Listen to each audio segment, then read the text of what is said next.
प्रिय विद्यार्थियों, आज हम श्वसन या रेस्पिरेशन के बारे में पढ़ना शुरू कर रहे हैं।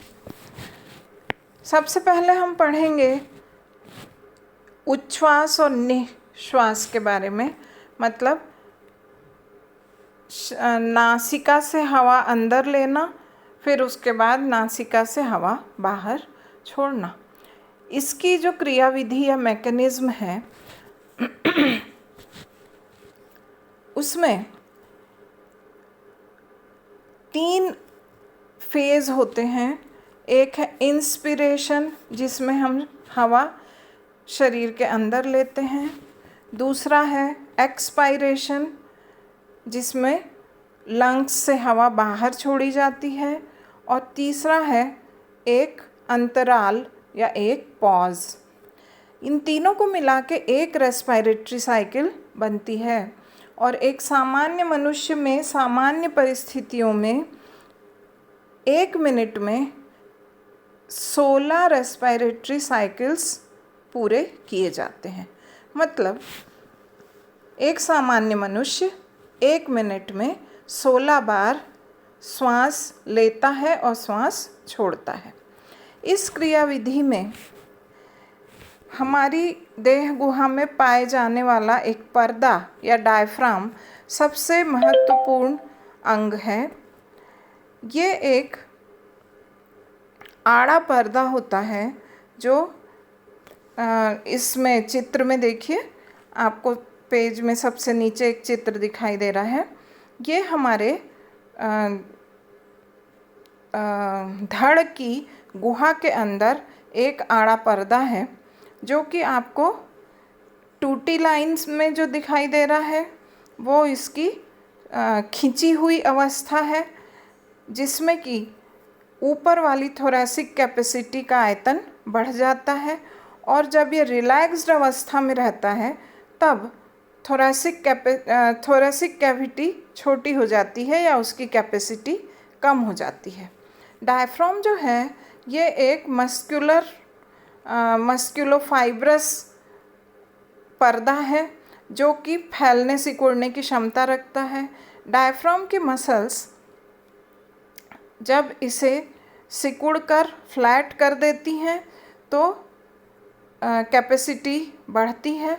जब ये थोरैसिक कैपेसिटी बढ़ती है और जब ये रिलैक्स हो जाती हैं और डायफ्राम डोम शेप का हो जाता है या कटोरे के शेप का हो जाता है, तब थोरैसिक कैपेसिटी कम होती है और एब्डोमिनल कैविटी की कैपेसिटी बढ़ती है। ये क्रिया लगातार ऑल्टरनेटली चलती रहती है और उसी से इंस्पिरेशन, एक्सपिरेशन और पॉज ये साइकिल चलता रहता है। सबसे पहले हम देखें इंस्पिरेशन। इंस्पिरेशन एक एक्टिव प्रोसेस है, सक्रिय क्रिया है, जिसमें डायफ्राम की मसल्स सिकुड़ती हैं या कॉन्ट्रैक्ट करती हैं और पर्दा फ्लैट हो जाता है या चपटा हो जाता है, जिससे कि थोरैसिक कैविटी की का आयतन बढ़ता है।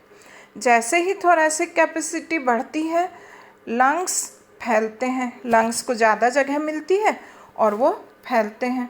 जब वो फैलते हैं तो हमारी नासिकाओं से हवा दबाव के साथ लंग्स की ओर बढ़ती है।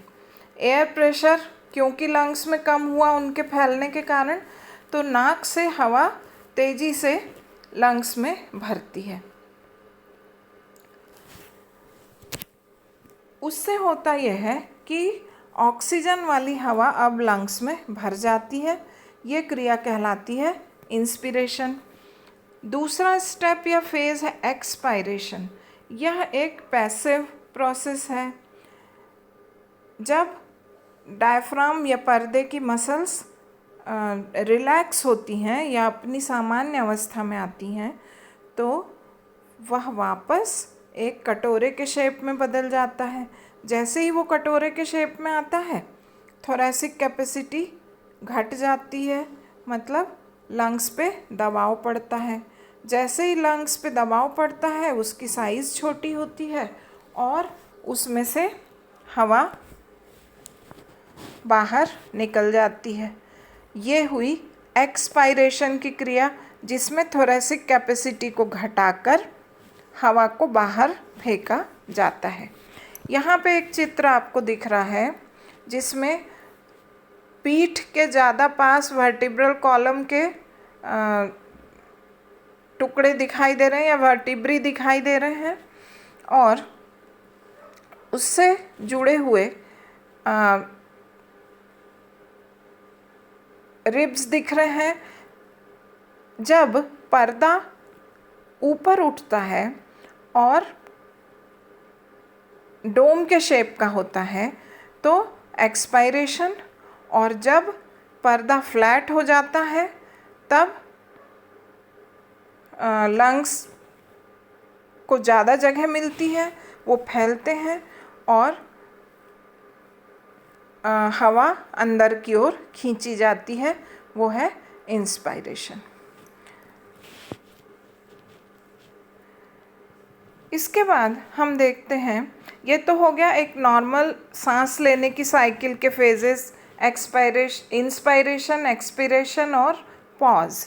कुछ स्पेशल रेस्पिरेटरी मूवमेंट्स भी कई बार या अक्सर हमें दिखते हैं, जैसे छींकना या खांसना।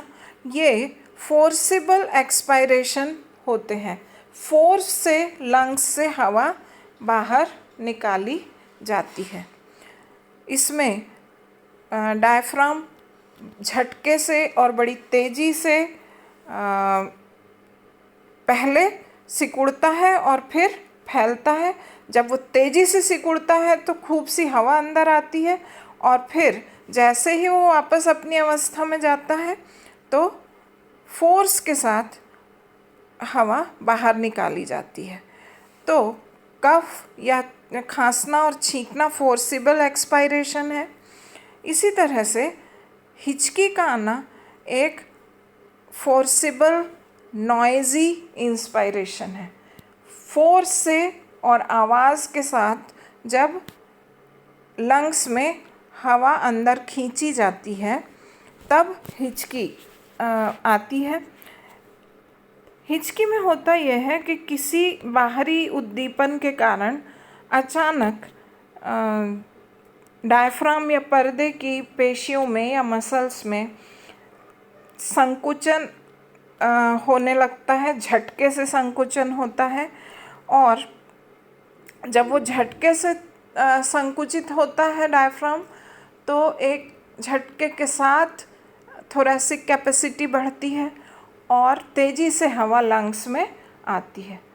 आवाज़ के साथ इंस्पिरेशन होता है, यह है हिकफ या हिचकी का आना।